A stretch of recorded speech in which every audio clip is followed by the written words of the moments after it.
2 பிரிவுகளாக நிற்கும் திண்டுக்கல் சீனிவாசன், நத்தம் விஸ்வநாதன். அதிமுக அலுவலகத்திற்கு பூட்டு.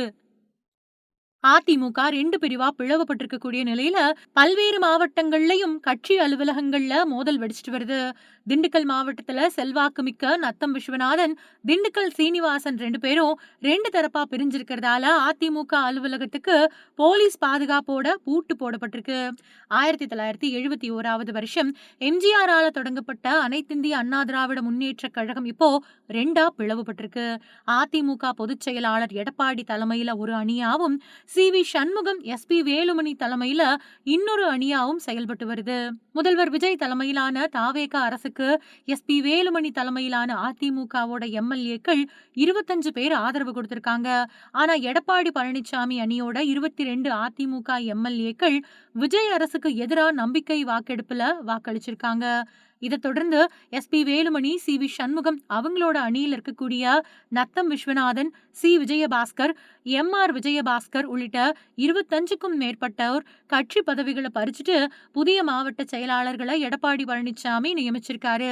இதன் காரணமா மாவட்டங்கள் இருக்கக்கூடிய கட்சி அலுவலகத்தை கைப்பற்றுவது தொடர்பா 2 தரப்பினர்கிட்ட ஆங்காங்கே மோதல்கள் ஏற்பட்டு வருது.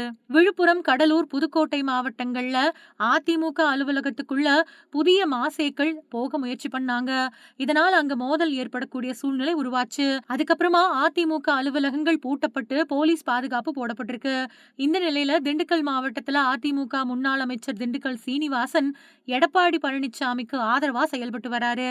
அதே நேரம் முன்னாள் அமைச்சர் நத்தம் விஸ்வநாதன், எஸ்.பி. வேலுமணி தரப்புக்கு ஆதரவா செயல்பட்டு வராரு.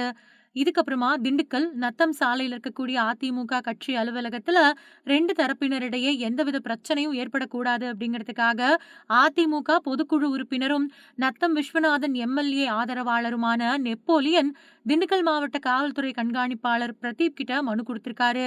அதுல 2 தரப்புக்கும் இடையில எந்த விதமான மோதல் போக்கும் ஏற்படக்கூடாது அப்படிங்கிறதுக்காக அலுவலகத்தை பூட்டி போலீஸ் பாதுகாப்பு வழங்கணும் அப்படின்னு மனு கொடுத்தாரு.